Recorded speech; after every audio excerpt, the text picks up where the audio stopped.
Yes, Oh my God. yes. Welcome back. It's your boy, Eduardo Jackson, CEO, founder, creator of the Cinema Draft game, here tonight with a dear friend, an old friend. I've known her for, God, almost 20 years now. She's the head of a travel and cultural educational startup called Cali Now. It's the recent graduate. It's Kiahnna Patton. Say hello to people, Kiahnna. Woo. Hey, everybody.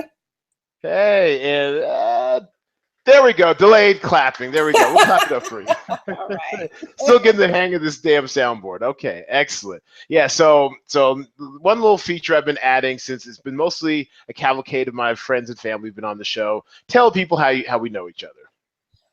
Oh, wow. So we met in Chicago back in Yes. 1998. I totally forgot about that. Yeah. Yes, when me and my Sands came to stay with you in your humble little abode In in Chi-Town on the 12th Chicago. story of a 13th-story Yes. building facing the lake. Yes, you took us to Cabrini Greens and everything. Yeah, that ghetto tourism is not advised. Just don't do it. All right. We want to see some projects. Yeah, okay. Fun times. I just remember my Sands trying to take a picture. I was like, no, you're not at the view. Yes, it has been a pleasure to grow up with you all. I mean, now I guess so. The one I knew you through, Kalisha, she's in Italy now, mother twice over, speaks, fluent Italian, married and everything, and international lawyer. And what's Erica Carter up to? What's she up to, real quick? So Erica is a teacher, and Hmm. she's teaching in high school now. And she's got a daughter. Her daughter is graduating from high school this year. Oh my gosh. Oh wow, we're Yeah. old. We are old. Well, and that's enough to drive me to drink, and that's fortunate because tonight's drinking game will be the word foreign, because it is going to be quite the foreign affair tonight with our main topic, which we'll get to in a little bit. And so now, first, we will dive right into my favorite segment, the first segment. It is what I'm watching. Whoa, watch out. Ooh. Yeah, walk down to the bird. Yes. So first, what I want to talk about this week is Alien Covenant. It was it was the official Cinema Draft TM. And actually, quite honestly, our trademark is almost approved, so that's no joke. Cinema Draft TM, the official post-lock game. Oh, and I'm sorry, you guys are probably wondering why I have this stupid bandage on my face. Let me address it because I'm sure you guys are freaking out. I cut myself shaving like a dummy. I'm a grown ass man. I still can't shave correctly. Cut myself like 20 minutes before we went to air. So this is what you get. Instead of bleeding all over the place in high def with my new camera, I decided I'm going to try to be semi discreet, covered up. So my bad. My bad. All right. That is not anywhere near discreet. Look like I got punched on the chin, huh? Look like I got an L from that boxer's dad, huh? Yeah. I promise I didn't do it. Oh man, yeah. So we're playing hurt tonight, y'all. We're playing hurt, but we're gonna push through for the culture. For the culture. Okay, so the first movie. So I did see Alien Covenant. It was the official post-lock movie Thursday night. And for those of you who are new to the podcast, after the game, runs at 10 p.m. Pacific time on Thursdays, I like to hustle buns up to North Las Vegas and get into my favorite D-box theater seat, one with the seat moves all around, everything like that, and watch the newest action movie of the day. And this week or last week, it was Alien Covenant. And number one, save your money on D-Box. They don't really take advantage of the format. I was highly disappointed as far as that goes. Number two, to those people in the second and third row, what the fuck are you doing bringing a baby to Alien Covenant? It is R for a reason. They're exploding chests. There's blood everywhere. Last thing I need is some baby appropriately screaming at the screen getting splattered. What the hell? I mean, look, I have no children, not anywhere close yet, not going that I know of. All right, I'm not one to tell people how to parent, but that's bad parenting. What Know time who is you this are. movie? It was at 10:40. What are you on a Why do they school even night? It's May. The kids are still at school. What are you doing? You guys are bad parents. Who brings up? It's like that movie. What's the movie? It's like that movie Sweet Home Alabama. Oh, you brought a baby to a bar. Yeah, no, you brought a baby to an aura. No, no, this is so all right. So now I got that up my chest because I've been saving that one up. That really kind of detract from the experience for me. It really was a fun flick. It was good. It got a little predictable at the end, and not just because I've had this career as a writer, and I'm always looking out ahead for twists and turns. It was kind of fairly obvious what some of the twists and turns were, but it still was really enjoyable. It was creepy and philosophical and really kind of scary good. But it was a tad bit too much of like smart people doing dumb stuff. Have you seen Alien Covenant, Kiahnna? No, I haven't seen that yet.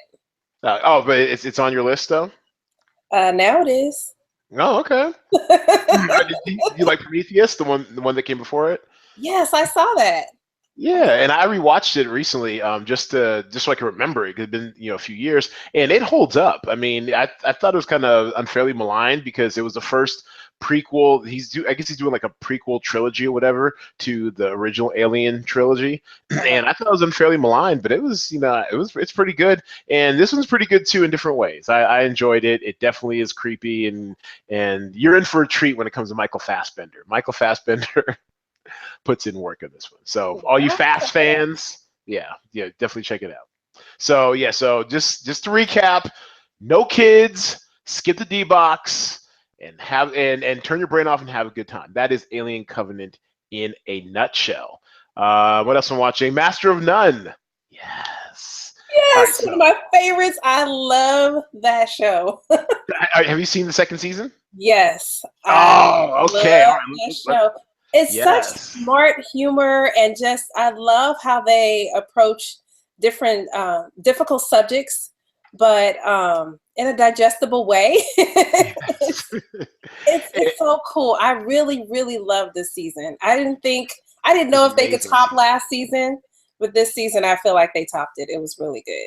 And it's funny you mention that because I thought I enjoyed last season. I got it. I got the hype and everything. I can't say I was like, oh my god, I'm counting down the days of Master of None like I am to House of Cards. That joint's coming on Tuesday, and you can block out the rest of my evening. Yes, actually, it might even be Monday night because you know how they say, oh, it's gonna be like midnight on Tuesday. If it's midnight on Tuesday, that's gonna be midnight on Monday night. I'm writing that down because I've been waiting for that too. I didn't know when it was coming out.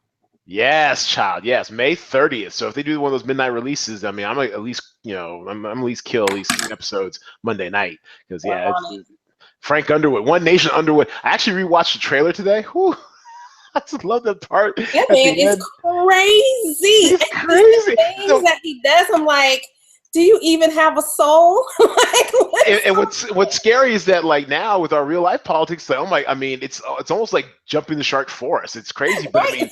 The whole thing. I mean, I just love the part in the voiceover at the end where he's like, Underwood 2016, Underwood 2020, Underwood 2024, Underwood 2028, Underwood 2032. I'm like, whoa, how far are we going with these Underwoods? Damn, he's gonna make himself a monarch or some shit. So yeah, I'm really excited for that as well. But as far as Master of None, you're absolutely right. There was a tweet I saw. There's Matthew A. Cherry, who's a really good follow on Twitter. He tweeted that he'd never seen so many people of color in a show before where it wasn't exploitative. So give me an example of exploitative, use of people of color. Would probably be, what was it, the second season of Girls, whatever the season they had where Donald Glover was in there for like, and I don't necessarily. I mean, I enjoyed it. It's fine. I like being part of the cultural conversation. But when it came to black people or people of color, it had no idea what it was doing, which is fine. They're very. It was almost like a Woody Allen-esque experience as far as like they knew what they knew. And that was kind of it, and enjoy it or not. But that when they had like Donald Glover on that one season as a rebuttal to the fact that the Brooklyn they lived in was too white. I mean, that was probably case in point of exploitative use of people of color. Whereas Master of None, it just felt natural and it was great because we all had like especially these days, and we all have like a multicultural network of friends. We all probably grew up around different, people, whatever. Especially with any kind of education, you're always being either bussed or exposed to different stuff. So I really enjoyed that, and it really is sweet.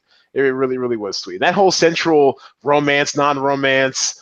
I think every nice guy has been there. It's like where you feel emotionally used by the girl with the boyfriend. It's like, so I was really invested in this storyline. I really wanted them to break them up.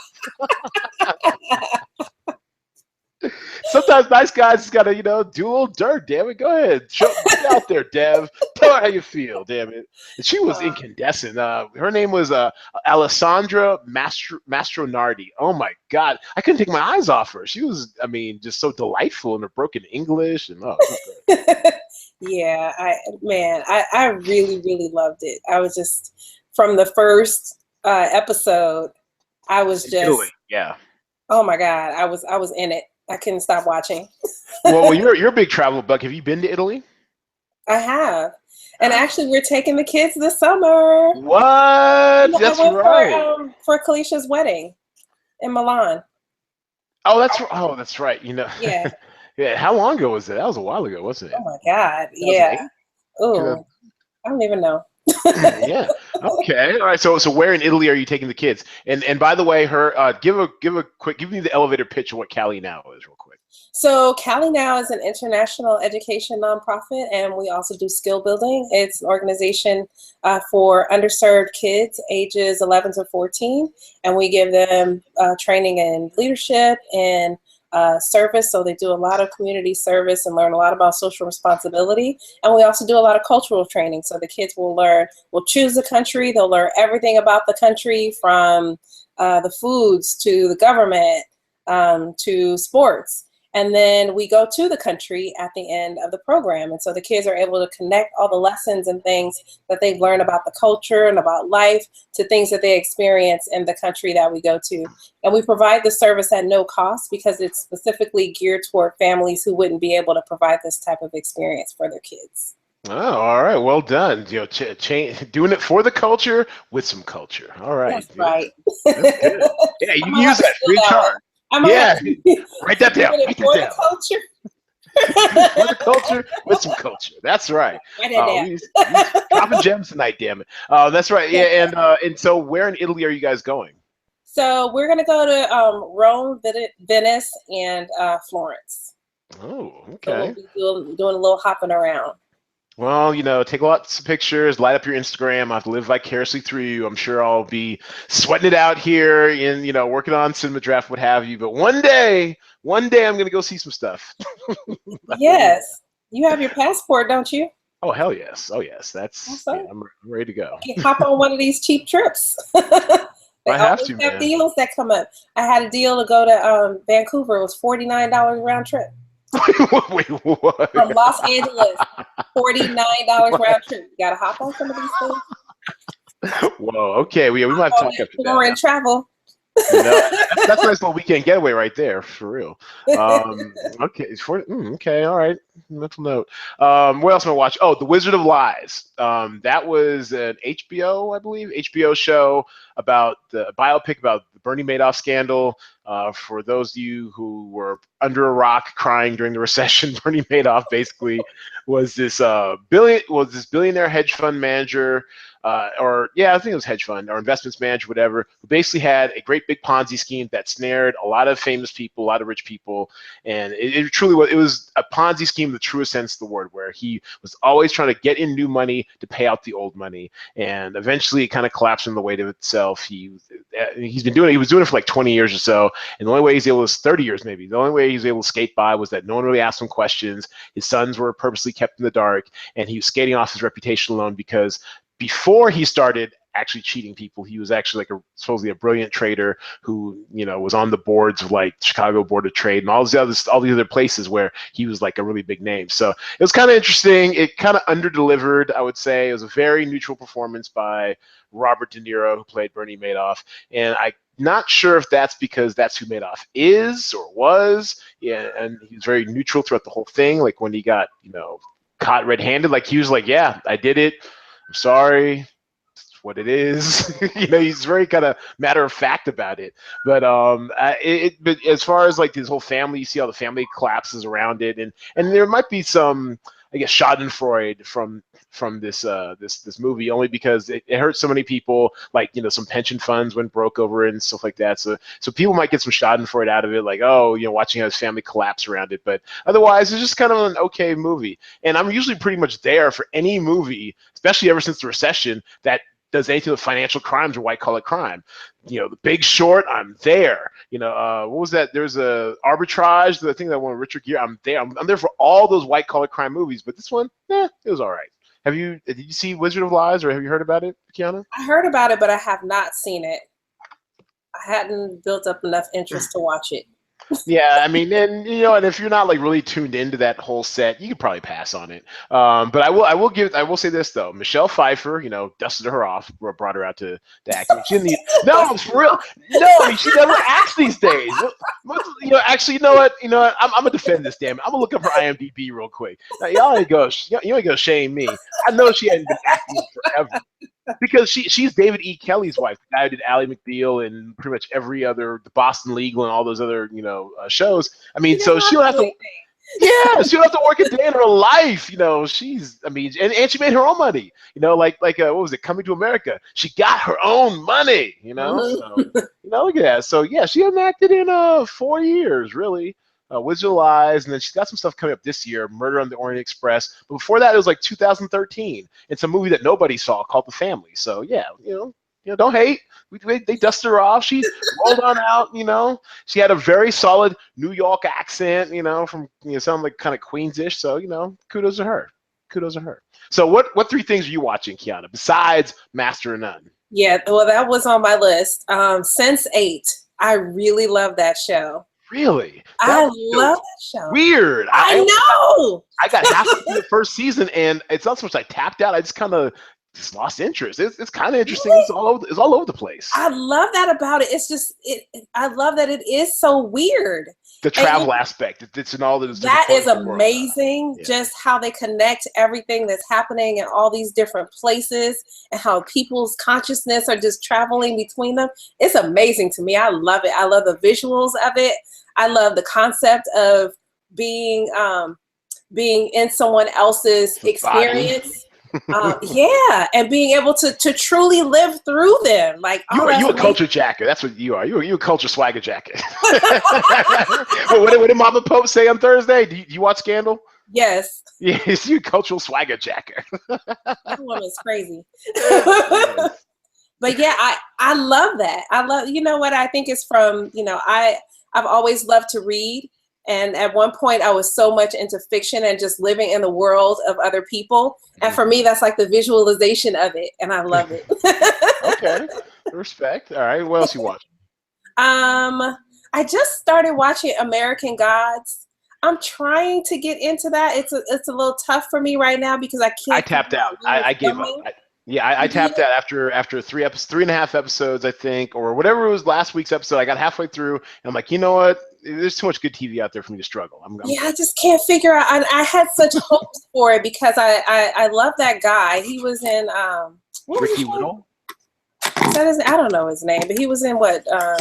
Wait, you talking the white guy or the black guy? No, the black guy. Oh, Ricky Whittle. Yeah, I've never seen him before, but I guess he was on some other show. Yeah, he was in another show. I can't think of what it is right now. But I really liked him, and I was like, man, I wanted this to work out for him, but right now it's just I'm not able to make the connections of what's really going on there yet. It's a little tough. Yeah. And then I watched, so the other thing that I watched is something that I watched today, and I did not realize how funny this guy is, but he did the White House Correspondents' Dinner. Oh, Hassan Minhaj. Oh my God, I just watched it. He had me dying. That's right. I actually was listening to a podcast with him on Bill Simmons' podcast, and yeah, I've been on Hassan Minhaj for a little bit. I saw him in some MTV show or whatever where he was really good, and yeah, it's just been really fun to watch that young comic rise. Like, good for him. He's really good because he takes you through a range of emotions with his comedy, and a lot of comedians, they just get you to laugh, but he gets you to nearly cry, and he gets you feeling all these different emotions, and at the end of the day it's like, man, this is real life, and it's funny, and some of it hurts, but it was really good.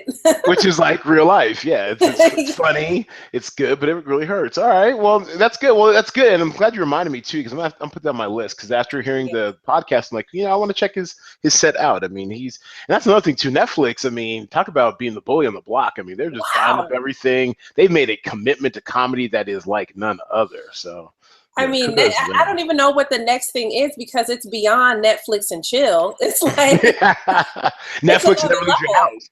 Netflix and Hermit. I don't know. Right. They got. I mean, every week they're hit. I mean, this Friday or this Thursday night, actually, War Machine, Brad Pitt's movie comes out. That's kind of like I saw a that. war comedy. So Yeah. it's yeah, they're coming for that top spot, man. They got everybody tripping out in Hollywood, and more power to them. Anything that puts more money in creators' pockets, I'm all about that.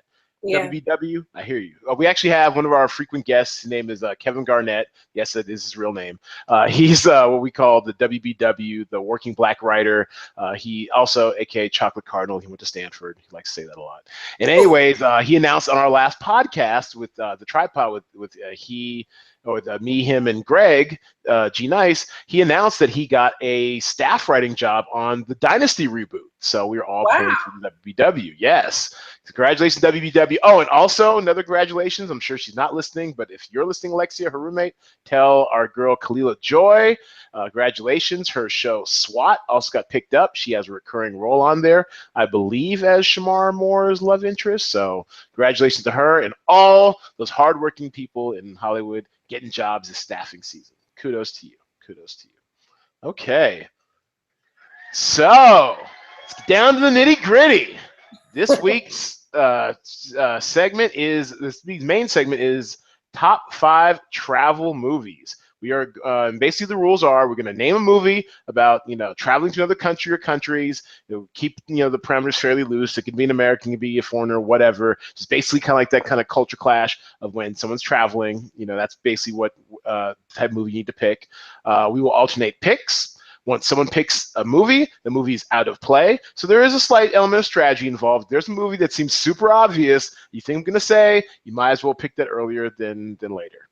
Since I am a gentleman and Claudette Jackson's probably watching or listening, I'll let you go first. I had a really tough time with this because what? You the cultural because there's so many choices, and the first one that came to my mind wasn't necessarily my favorite, but it was the first one that came to mind. But I'm trying to figure out what I want to go with. Okay.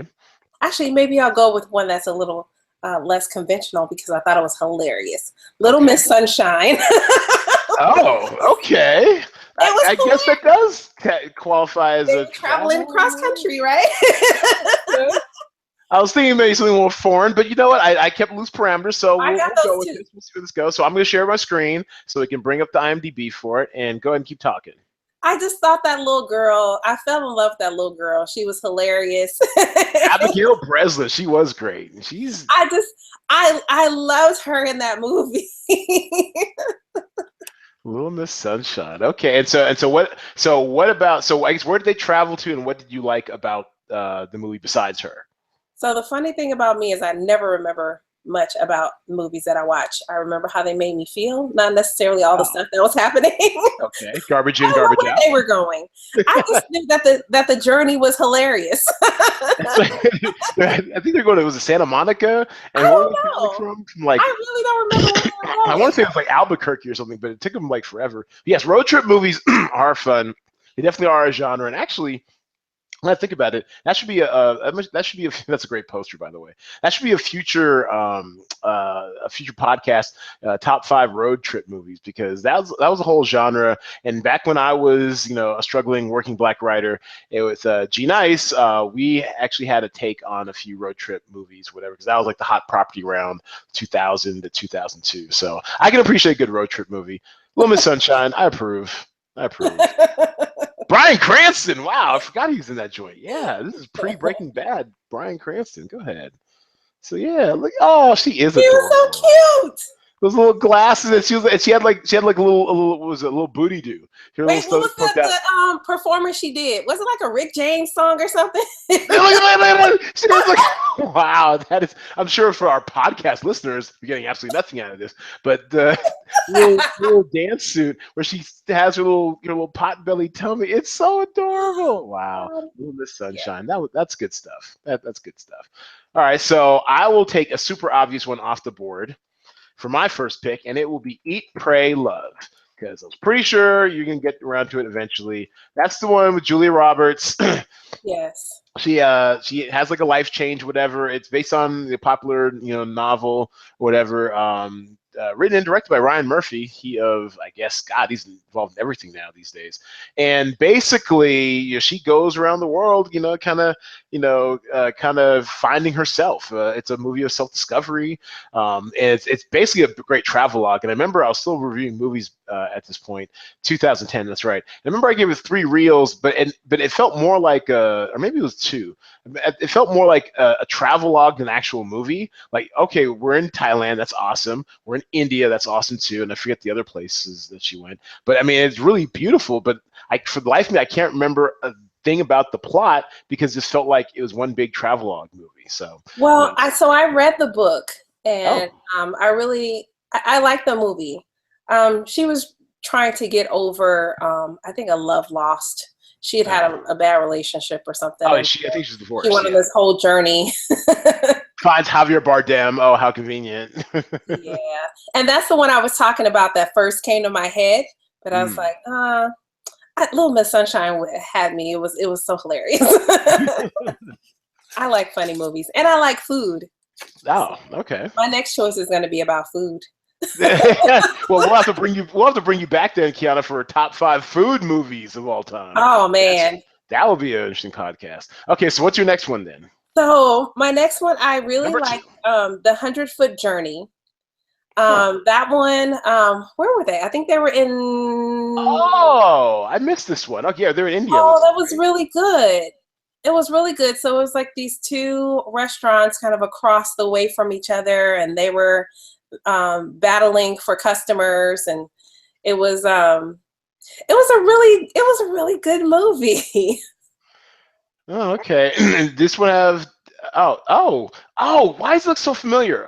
Amit Shah. Okay, he is one of those familiar faces. I've seen him in a lot of different stuff. Okay, interesting. Yeah, it's got a good Helen Mirren, Dame Helen Mirren. She is now just about British royalty. She's awesome. I guess a lot of food, yes. Yes. Publicity still is all about the food. There's another guy, Manish Dayal, I guess. I've seen him around a lot of places. That's another thing too, that a lot of really good working Indian actors don't get the shine like Hassan Minhaj or was Aziz Ansari, who did Master of None. Like, we definitely would love to see more more of our Indian brethren out there acting up a storm. And yeah, this is a really attractive cast. This looks like a pretty interesting movie. It was good. You should watch it. Okay, all right. Well, I'll add the long laundry list of movies out there. No, I mean it's. I mean, my Netflix queue will never will never grow short. Okay, I'm gonna take this one off the board. All right, so my second movie of the 5 is going to be Lost in Translation. Yep, take it off the board. I don't know if I've seen that. Really? Wow. I don't know. You know what? I'm not going to cast aspersions on you. I mean, it was in 2003. It was a while ago. I mean, it's not the movie that put Scarlett Johansson on the map, but it's one where we kind of started taking her a little bit more seriously. Because and with Bill Murray, basically it's set in Japan. Bill Murray is like a famous American actor, real stretch. He's basically doing one of these paycheck gigs for was it Centauri, some Japanese brand. There's a whole like subculture out there of like famous people and semi-famous people who cash in major bucks overseas doing like commercials for overseas brands that we'll never see. Like Leonardo DiCaprio's done some. Like, it's just like there's like a whole market out there. So he's doing one of these like paycheck commercials, and he's in a hotel feeling isolated because he's an American in Japan, doesn't speak the language, doesn't really know anybody. And he kind of runs into Scarlett Johansson, and they kind of spark up a friendship and stuff. Really odd, type of friendship, and they just kind of hang out. And it was a really kind of touching movie, and I really enjoyed it. It was up for like a lot of Oscars and stuff. Sofia Coppola, the woman on the right, that's Francis Ford Coppola's daughter. This, I believe, was her debut film. So. And I haven't seen that. I don't think. That's a really good one too, and I think there might be some food in there for you. So everybody's got to eat, and so actually, fun fact: Sofia Coppola has a new movie coming out this summer called The Beguiling, which looks really good with Colin Farrell as like Well, just look it up. It's really good. The trailer looks really good. So anyway, so it's Sofia Coppola's first movie. Kind of, I mean, you could say that okay, she got there because of her daddy or whatever, but she actually has some chops. Like I was really impressed. Actually, it was like her second or third movie. Her first movie was off the top of my head, I want to call it the Suicide Diaries, the Virgin Suicide, something like that. So yeah, this was the one that got her nominated for an Oscar and really put her on the map. Oh, And, cool. yeah, those were our actor, producer, director. She's had 11 credits. Wow, she's been busy behind the.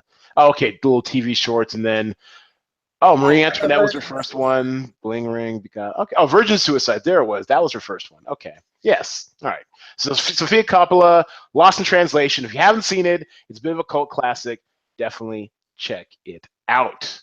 Okay, number 3, KP. What you got? All right. So, The Best Exotic Marigold Hotel. Wow. Okay. I really like that movie because I like to see older adults like just really living life. You do. Good for you. All right. So went out there and I like the guy. I can't remember the young guy, the young lead actor. He was just so. Dev Patel. Yeah. Mm-hmm. Yeah, Dev Patel. Oh my God, he looks so different than there was a movie that just came out. Was it this year or last year that he was in? Lion. Yeah. Yeah, he had hair all over his face. Yeah, Lion. That's one that got nominated for an Oscar or something. Yeah, I've been trying to watch that. I have to watch that. But I loved his enthusiasm in this movie with trying to sell this hotel and for all these people to come out. But it was just nice to see them kind of make the decision to continue to live life and not just grow old, Is that something that's weighing on your mind, Kiahnna? I mean, you're a very, young lady, so I mean, you got time. You got time. No, what's on my mind? I just love to see it. Okay, all right, fair enough. And yeah, it came out at like I think the end of that summer. Was it 2011, whatever? And it kind of got lost in the shuffle for me. But I could see it being somewhat entertaining. I like Dev Patel, I like Dame Judi Dench, Bill Nighy. All those people were pretty much involved in it. So it's got an outside shot at making my queue one of these days. I just have to be the. I mean, look, I watched like. Well, I mean, in all honesty, I probably watch somewhere between 5 and 8 movies a week at least. So it's like that's a lot. Stuff. Yeah, stuff comes in and comes out. I don't know what to tell you. Okay, so for my third one, I think I'm gonna save this one. So I'm gonna move this one up. I'm gonna do Up in the Air. I love that movie. Yeah, and even though it's it's continental travel for the most part, I don't think they go like overseas or anything, but it's all about travel. I mean, George Clooney is plays like this kind of. Is his job to fire people? Is that his thing? Yes. Yeah, so he plays a guy who goes in to these companies, a professional. I guess this is a job or something, but he's a professional eliminator or whatever. He goes into these companies, at the behest of the corporate overlords, and he downsizes them. He handles all the firings and stuff, and he just lives his whole life in a suitcase, or as the title says, up in the air. And he meets a fellow traveler. So Anna Kendrick plays his assistant. Yes. She actually got nominated for an Oscar for this one. She's a great actor. She's a good actor. Yeah, she's a great actor. Look how serious she looks. She's so small. It's crazy. And it's Clooney. It's Clooneyest. I mean, he's suave. He's got the gray hair. He looks official, whatever. He's got everything handled until he realizes that he doesn't, blah, blah, blah. And he sparks up this romance with a fellow traveler, Vera Farmiga. She's also an accomplished character actor, and the scene I remember the most from this movie is when they're I think it's either when they first meet or shortly after they first meet, where they basically compare all their loyalty rewards cards. They spill out their cards on a table, and they go through talking about like the points and the rewards and how many miles they've earned and stuff. He's like, I think you mentioned he's got like enough miles to fly to the moon and back. I mean, that's a lot of time spent. I need some of those miles. I mean, shoot. I mean, I'm trying to go to DC in a few weeks, but man, I could definitely take that to go to Italy with you guys. Shoot. Right. But yeah, it's a good movie. Directed by Jason Reitman. I believe the son of Ivan Reitman, Mr. Ghostbusters himself. So yeah, it's a really good movie. Definitely hones in on the travel, living out of your suitcase lifestyle, and how lonely and disconnected you can be when you're always on the go and have no real roots. Up in the air. It's my number 3. All right. So what's your fourth pick? I would say The Bucket List is my. Oh, wow. Okay. So I mean, excellent pick. I have not seen it. You haven't seen that? I was this close to seeing it. And I was this close to seeing it. I didn't see it, but I do have to admit that your dedication to the elderly, to our not our ancestors, but to our advanced citizens is admirable. I mean, you have to be young. you have to be this old to ride this ride. Damn it. Okay, so tell us about why you like The Bucket List. So, I think we all have things that we want to accomplish in life, and a lot of times we just let those things pass us by. And I'm not the kind of person who does that. I kind of have my yearly bucket list instead of waiting until I'm 70 years old to decide to do something. But I also feel like it's not too late. Even when you're old, unless you're dead, it's not too late to do those things that you've been afraid to do, that you want to do, that you thought about and maybe thought there were some barriers to do. And these guys put their list together and they worked it. And I love that. Yeah. It's Jack Nicholson, Morgan Freeman. Is there a third one? Yeah, I think that's just those two on this one. Just those two? Yeah, okay. Yeah. Rob Reiner, director, veteran director, has directed a lot of stuff you love. You've Got Mail, all that good stuff. No, that was Nora Ephron.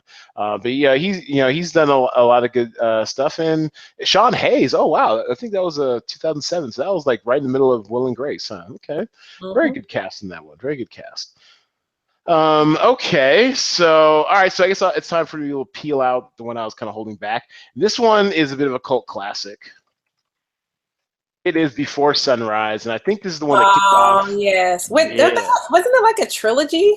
It was a trilogy. It's like Before Sunrise, Before Midnight, and then like Before Sunset. Yeah, something like that. Yeah, maybe I'll find them. And I think I've seen all 3 too. Now I think about it, and actually, I kind of want to change my pick, but this is the one that kind of kicked it off. And it's really interesting. It's a really interesting movie only because it was basically like a play, and maybe it was a play before. I can't remember, but it felt like a play as far as just 2 characters for one night in Paris.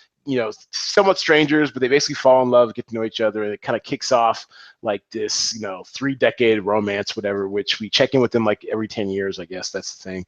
And young Ethan Hawke, young Julie Delpy. I think Julie Delpy's a bigger deal over in France than she's over here, but they're definitely indelibly linked to this movie.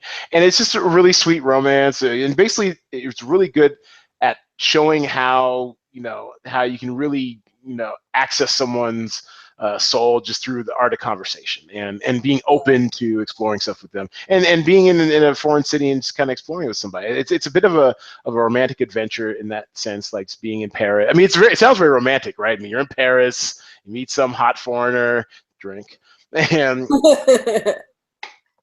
meet some hot foreign person, and spend like this whole night just talking and getting to know them, and it's actually what makes them fall in love, and kicks off this before, I guess you could call it, trilogy. So I enjoyed this one. I really enjoyed. I want to say, actually, I'll take that back. I think I enjoyed all 3 because the second one, I believe they were fighting and they're in some other like Mediterranean place, and then the third one, they're the last one, things were good again, but they were like older. They had kids, and it was just kind of like how you grow up with kids and stuff. So it's really good. I liked it. I liked it too. I liked all of those. Before, so you've seen the trilogy? That's good. Yes, I have. Okay. I'm a sucker for romance movies, but I watch everything. Well, yeah, so you're the right person to have on the podcast. Excellent. All right. So, okay. So what's your next one? So this is actually one I just thought about, and I was like, would this count? But it's going to count today. Coming to America. Oh, no. Oh, my Lord. Wow. That is like the Black classic. Like, you can't. At least I didn't say Soul Plane. Yeah, well, trust that movie and that plane wouldn't go nowhere. All right, so yes, that doesn't count. Wow, why did I think? I'm actually mad. I didn't think of this. This is, it is fish out of water. It is in a foreign country. It's a fake foreign country. Drink. But I mean, go ahead, take it away. But I mean, all the different characters that were there, you know, He's got his own money. McDowell's, the activator, dropping the mic, sexual chocolate. Sexual chocolate. This is one movie that I actually remember quotes from. Washing the royal penis. Sorry, not sorry, Mom. You know that shit was hilarious. Yes. Oh my god. Yeah. I mean, oh, you know what? I need to watch this again. It's been a minute, like maybe 5 years or so. It's a great movie. Now, look, I would say I'm like a huge Eddie Murphy fan, but we all know my favorite movie of all time is Boomerang. I will brook no discussion about it. It just is. And this is like, 1A. I mean, this is freaking hilarious. I mean, the barbershop scenes. And, he said, Mama called him Clay, I'm going to call him Clay. Clay. Soul Glow. Where does a king find a queen and queen? I mean, the drive. I mean, can you imagine? I mean, what would even be the modern day equivalent of this movie? This movie is just so good. It's a force. I mean, look at that. So many characters for being played. Yeah, we miss you, young Eddie. We miss you. I know life, got kind of weird and strange, and sorry for your brother passing and everything, but man, when you were good, you were great. Just freaking great. This movie is incredible. I think he co-wrote it, maybe, too. So, yeah, Coming to America, fish out of water from the fictional country of Zamunda. The prince comes to America, and he basically tries to hide as a commoner or whatever while he tries to woo the boss's daughter, and it's such a great movie. Such a great movie. We could be on this forever. Damn it! How do I follow Come to America? I honestly do not know. That is dirty pool. I have no idea where to go from this. Let's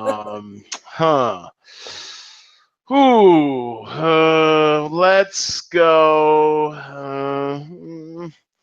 Man, this is tough. You know what? This is kind of a travel movie, and it's a foreign movie. You'll be proud of me. Drink. Y tu Mama Tambien. There we go. You remember this movie? I don't think I've seen that. This is the one that put Diego Luna and what's the short guy? I can't remember his name. Diego Luna, and of course they can have this in order of importance. What's his name? Diego Luna, the short guy. He's in the Amazon series. They got Gael Garcia Bernal. There we go. Oh, okay. Why can I remember his name? Oh, man. That's right. Yes, it was another one of those kind of fun. This movie really just reminds me of youth. How when you're young, you got no inhibitions. Where your Sans, your sorority sister Kalisha. She told me. I remember she told me freshman year for her spring break, she's picked up and went to Vietnam by herself. Like, who does that? She does that. This is what this movie reminds me of. Just picking up and going. Like, I guess these guys are like two Mexico City kids, and they go off on like this kind of escapade with some women or to meet some women or whatever, and sexuality is explored, and and they get into drugs and get into like, he's about to possibly get him something. I mean, it's coming of age. There's all sorts of just good youthful stuff, and set to the backdrop of like kind of traveling through Latin and Central America. It's a really cool movie. It's an indie, it's foreign. I actually saw it in the theater and enjoyed it. I think, and to the point where I believe I owned it on VHS for the longest time, or DVD or whatever. So, Y tu Mama Tambien, 2001, a very young Gael Garcia Bernal and Diego Luna, most notably known recently for being was it Cassian somebody in the last Star Wars movie. So good job for Diego. It's been a pleasure to watch you grow as an actor, sir. And that is my fifth movie. So you did 5, I did 5. Are we done? Yeah, we're done. We're done. All right. And let me find my soundboard real quick. Yes. Good job. Well done. Man, it took me back on. Actually, let me get stuff to. This kind of took me down, like some memories. We really went in the well for some of those. None of those were like within the last 2 or 3 years. We all went back. I guess that means there's a void in the travel movie market. Hollywood, are you listening? There's a void. Let's fill that void with some good travel movies. All right.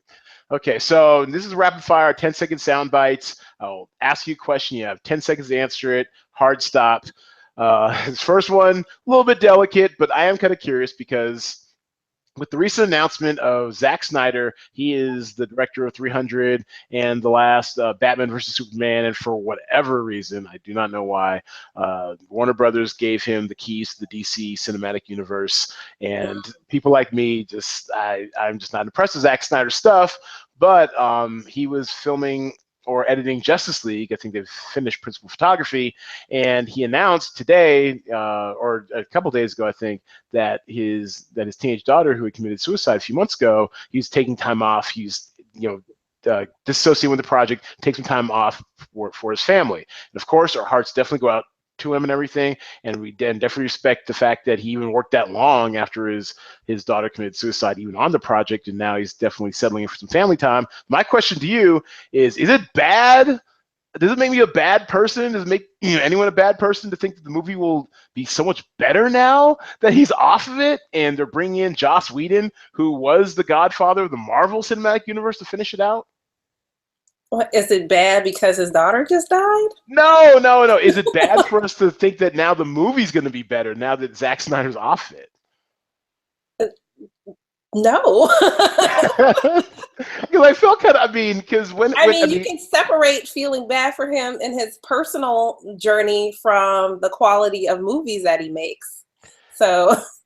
Thank you. I just want to cover. I just want to cover because when I saw when it was trending yesterday and I looked it up, I didn't tweet anything. I didn't tweet anything about the whole subject because it's touchy. But there's got to be like cinema heads like me who are like cinephiles who are like, yeah, he's off Justice League. It has a chance to be good now. So that's Joss Whedon is a stud. He did the Avengers and Avengers: Age of Ultron and Buffy the Vampire Slayer, the TV show, I think. So he's really solid. Firefly, all that good stuff. So yeah, I've got faith. Yeah, you only seem to be a bad person if you connect it to his daughter having passed away rather than it being independent of that situation. I'll take it. Cover. Okay. Number 2. What summer movie coming up that you are most excited to see?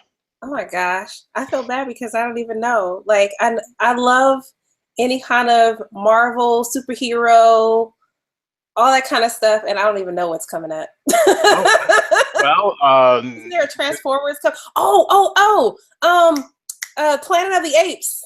Oh yes, War for Planet of the Apes. That movie looks so lit.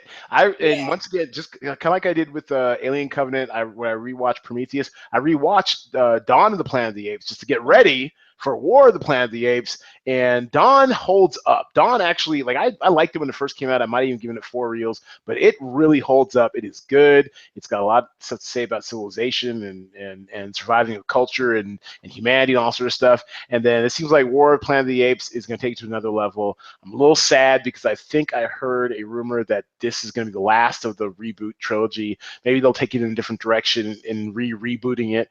But I really like what Matt Reeves, he's been the director of all 3 of these, has done with these movies, and I'm ready to see Woody Harrelson out there shaving his head with a knife and getting up in apes' faces and stuff. And yeah, let's do it. So I'm and I think I've mentioned this on several pods in recent weeks. Now I'm most excited to see it's both Girls Trip, which is later on, I think in July, but also coming up in a couple weeks, Wonder Woman. Yes! So excited! I want to see that. Yes, it looks so good, and they're ramping up the advertising and the marketing, and it's everywhere now, and I can't wait. Can't wait. All right, and okay, and then last quick rapid fire: best place you've traveled to so far, with or without Cali now? I would say it would be without Cali now. It was actually what sparked Cali now, but it was Singapore. Oh, okay. I love Singapore so much. It holds a special place in my heart because when I was there, and I was there for 6 months, but I really got invested in the experience and was very present to everything while I was there. So it's like burned in my memory. Everything from food, eating chicken rice every day. Well, not every day, but 3 times a week, almost every day. Having my McDonald's delivered on the weekend. I can just order a Happy Meal and some ice cream. it was just so beautiful there and clean, and you know, it was a little interesting with the stairs and things as well, but it also helped me to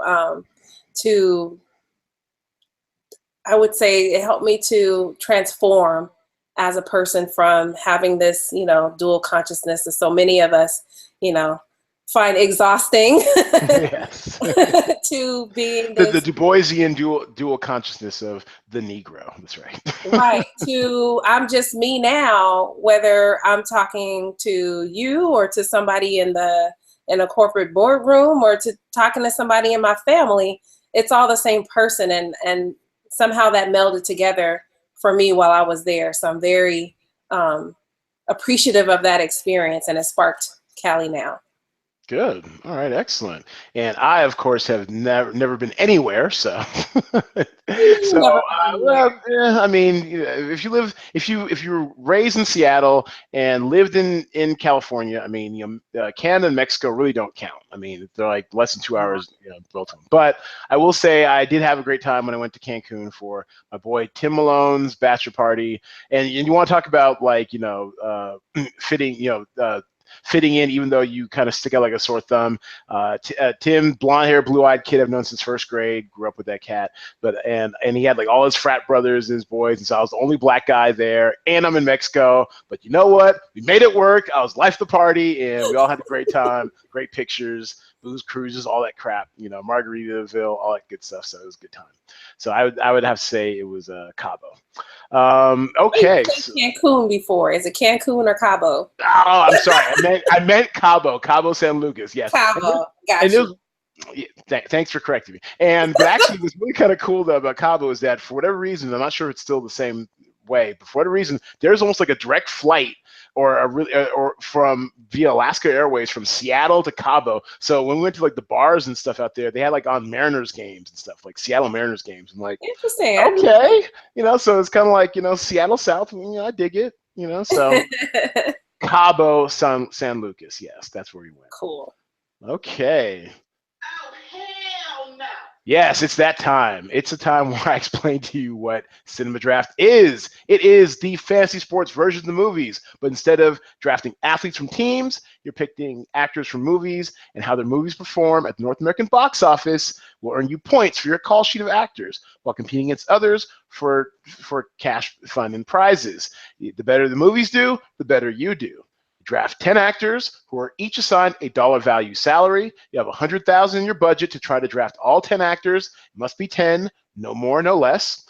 There are 3 release types of movies: wide release, which movies on 2,000 screens and up; limited release, movies on screens 501 to 1,999 screens; and platform release, movies on 500 screens or less. You get 2 headliners per film, and the headliners, their points are worth 40% more. So to give you an example, if you had, say, Suicide Squad earns $100 million in its opening weekend, at 1 point per million per actor in wide release, you would get 100 points for Margot Robbie, while Will Smith, as the headliner, would get 140 points. It is absolutely free to play Cinema Draft. We have over $200 in prizes this week, plus a $25 bonus to the highest scoring call sheet.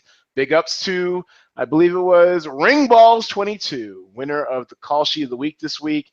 Actually, back-to-back winner of the call sheet of the week. So he got $25 the week before and $25 last week as well. So congratulations, back-to-back CSOTW. And I also mentioned you only win the $25 call sheet of the week if you have a higher scoring call sheet than mine. If I'm the highest scoring call sheet on the site in the week, nobody gets $25. It gets rolled into next week as progressive bonus, and then the following week will be $50, then $75, and so on until someone other than myself wins the call sheet of the week. You know what? And sometimes it can happen. It didn't happen last week. Totally got blown out. But we're looking to make a comeback this week, and that's where I lead into the shot list. Are you familiar with the shot list, Kiahnna? No, I'm not. The shot list is my picks for a couple of picks to help you guide your call sheet construction this week. I do thank you for having played the game before. Looking forward to seeing your call sheet again. I think you were a little hemmed up last weekend for some reason. Yeah, and that guy totally destroyed my call sheet. The guy you had on that reviewed my call sheet. I was like, you know what? A lesser person would never ever play again, because this guy is just The what Yo, I, Jay Devlin tells it like it he is. killed it. I was like, man, you are the bastion of encouragement. But we did mention that you're a beginning player, and so we just I wanted to, know. point out some helpful tips to make a better call sheet. So I know he hopefully hurt we'll my get some. feelings for a second, and I was like, you know what, whatever. I'll get Oh, better. did we? I I'm just apologize on his joking. behalf. It's all jokes. I'm like, oh my goodness, should we be serious? We can't afford to lose any users right now. No. No, Oh, no. that's good though. I'm glad you recovered. We're gonna make a great call sheet for you this week. And I will go to the screen shares to give you the grid-sized view of this week's action. There you go. This is actually a holdover from my spreadsheet days. When we used to play the game on spreadsheet, nobody wanted to play. It's like 10 or 12 people would play, but now we are grown on up. We are moved on up, but I still start from a spreadsheet construction to get it in. So first thing on the shot list is the A list, and these are actors you will definitely want on your call sheet. And of course, Baywatch, one of the big openers this weekend. I highly suggest Zac Efron, 19,800 wide release. Now, it's going to be interesting how this box office shakes up because there are two mega wide releases this weekend. It is Baywatch and also Pirates of the Caribbean. Was it Dead Men Tell No? Dead Men Tell No Tales. There we go. And so you could, I mean, although Pirates should rule the open seas, you could possibly get more bang for your buck with Baywatch, only because Pirates, you see, is going to cost you about $25,800 for the cheaper of the two headliners with Javier Bardem. So there might even be, a construction where you have all Baywatch, or three Baywatch, no Pirates, three Pirates, no Baywatch, mix and match. I mean, it'll be very interesting to see what kind of strategies people come up with this week, depending on what the projections will be. So Zac Efron, and there goes the dog next door howling. Awesome. Zac Efron from Baywatch, I highly recommend. Also, wow, he's getting louder. Also, Michael Sheen from Norman. Norman was a surprise winner this week in platform release. Michael Sheen and Norman, 6,400, cheaper the two headliners. It might be the best value on the slate, but only if it stays platform. There's a rumor it might actually be expanding outside of platform release. If it becomes limited release, I'd probably stay away from it. If it stays under 500 screens, you might be in good shape. Have you heard of Norman at all? Yeah, I have. Oh, really? What have you heard about it? Because I haven't heard anything. No, I haven't heard any reviews, but I've just heard about it being out. Oh, okay. I don't know. All right. Any reviews. Excellent. And do you have any interest in seeing Baywatch this weekend, or any weekend really? Yeah, it's kind of for nostalgia's sake, you know. Yeah, yeah, I was a Baywatch fan. I watched it.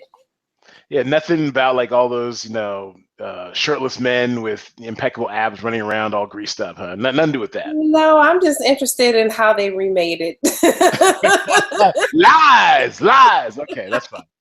Okay, co-starring. Now, these are some values you want to look out for also this weekend.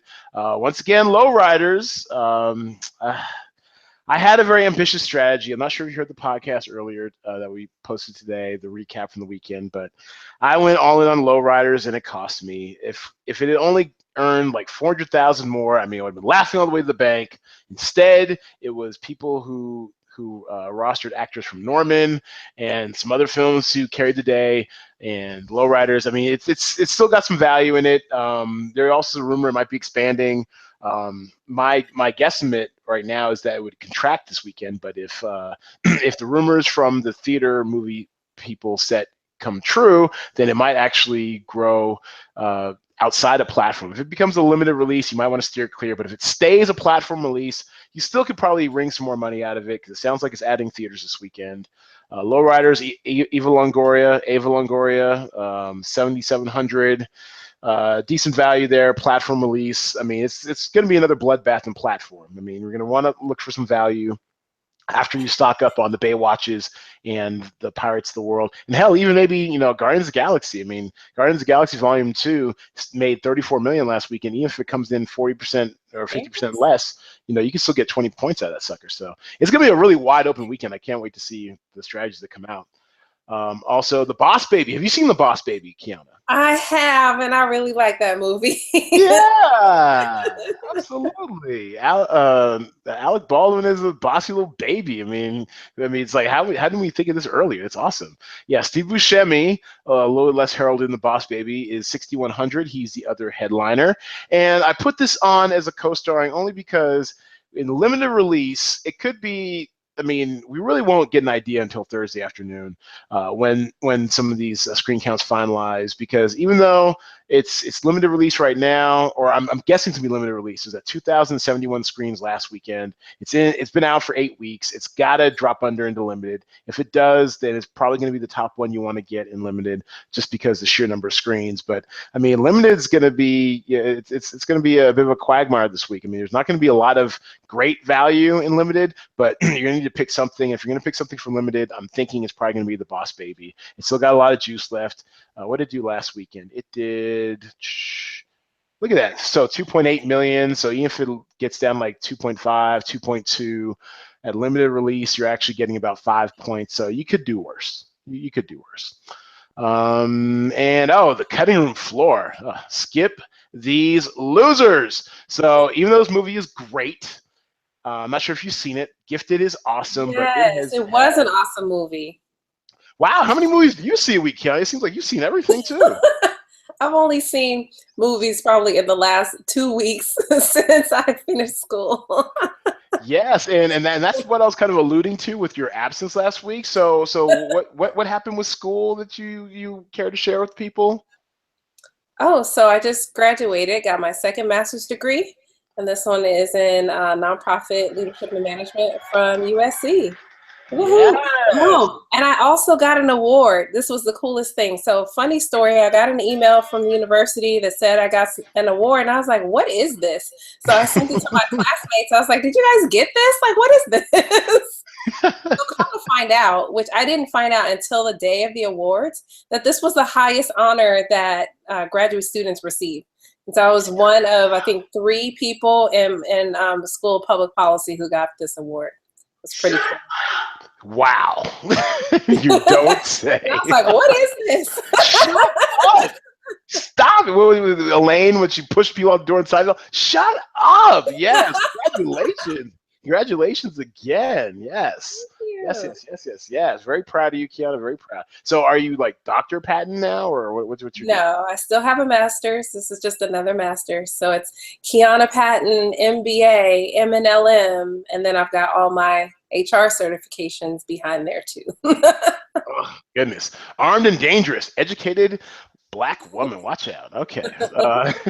So Gifted, sadly, is going to leave on the cutting room floor only because, it is a great movie, but it's been real, Captain America. Time to exit stage left. It's been out 7 weeks. It's on 550 screens. There's really no value left in it. What did you last weekend? 776,000, which, unless it drops into platform release, you totally want to avoid this movie, as great as it is. One of my favorites of the year so far.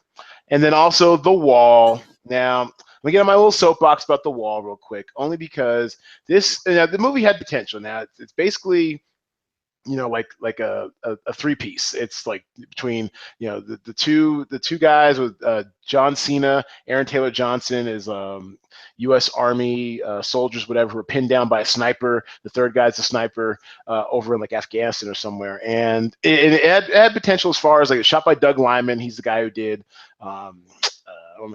Swingers and Go and the first Bourne movie and a bunch of other stuff, right? I guess one of his more recent films was the Tom Cruise, Emily Blunt movie, Live, Die, Repeat, also known as Edge of Tomorrow. Anyways, it's got a really good pedigree. It's a small film. Like, I get it's a small film, but the problem with it is that they released it like it was a bigger film than what it was. Instead of it's a niche movie that should have platformed its way up instead of bursting onto like 600, 700 screens like it did its opening weekend.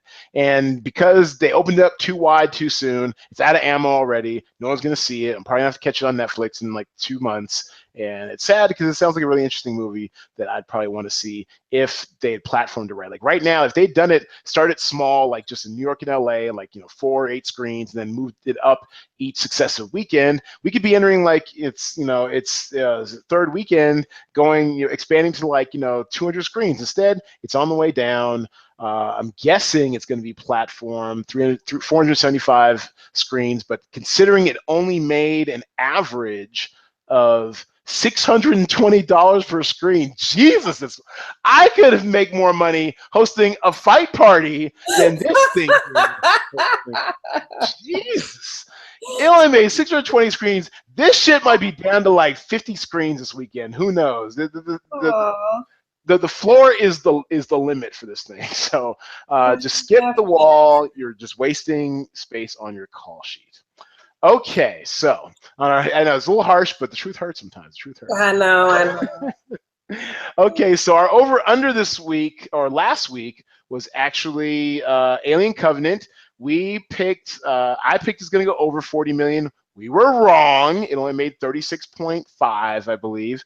And so 76% picked over. So all y'all wrong. We was all wrong. But this week, we have a chance to redeem ourselves. Over under Baywatch, Kiahnna. 60 million this weekend. Are you over or are you under? I'm under. Oh, okay. All right. And 60 million is kind of high. Why did I say it so damn high? It is an R-rated movie. It has been everywhere. I want to be contrarian, but sadly, I think I have to go with you. So this is going to be our Twitter poll this week. It'll be pinned to our page profile at PlayCinemaDraft on Twitter.com. And so make sure you go vote, exercise your right to vote. Over under Baywatch opening this weekend at 60 million. All right, and sadly, we are bringing our time here to an end. It has been an absolute pleasure. There we go. Stop screen sharing. Thanks so much for coming on, Kiahnna. I appreciate you. And we're going to bring this plane for a landing. Where can you find Cinema Draft? Go to cinemadraft.co. That is cinemadraft.co to sign up for the free beta. You can also follow us on Twitter, Facebook, Instagram, Medium. That's where our corporate blog is. Definitely subscribe to the podcast if you haven't already. You can do that via YouTube, iTunes, SoundCloud, anywhere you get your favorite podcasts, and definitely make sure if you get a chance to watch us on YouTube so you can see all of the great little audiovisual things we added on top. Don't forget our game runs every Thursday at 10 p.m. Pacific time, with theaters locking in for the weekend. So whatever the amount of screens we have on record for our movies at 6 p.m. Pacific time, that's what we're rocking with for the weekend. Theater lock is at 6 p.m. Pacific time on Thursdays, and the game runs at 10 p.m. Pacific time on Thursday as well. $46 the first in the feature presentation. We have 5 great contests for you to enter. Feel free to enter them all if there is room. All right, Kiahnna, thank you so much for being on. We're gonna clap you up on the soundboard. Oh, thank you for having me. You are a lovely and talented and very anti-ageist guest. I appreciate all of that. So here's your chance, Kiahnna. Plug your ish. Oh, look. Callie. This is our brochure, just in case people were thinking CALI. It's CALENOW.org. We are going to Italy this summer with the kids. We start our program. We just had orientation last Saturday. We started our program on June 3rd with 8 beautiful kids. Please go to our Facebook, Instagram, Twitter, follow us, and see all the adventures that these wonderful kids are going to be experiencing over the summer as they grow into our future leaders. Yeah. Callie now. Good stuff. Thanks again for my lovely guest, Kiahnna Patton. Big ups to Callie now and her foreign travels. Thank you all for listening. And of course, between now and the next podcast, you guys know what to do. All together now, go see a movie or something.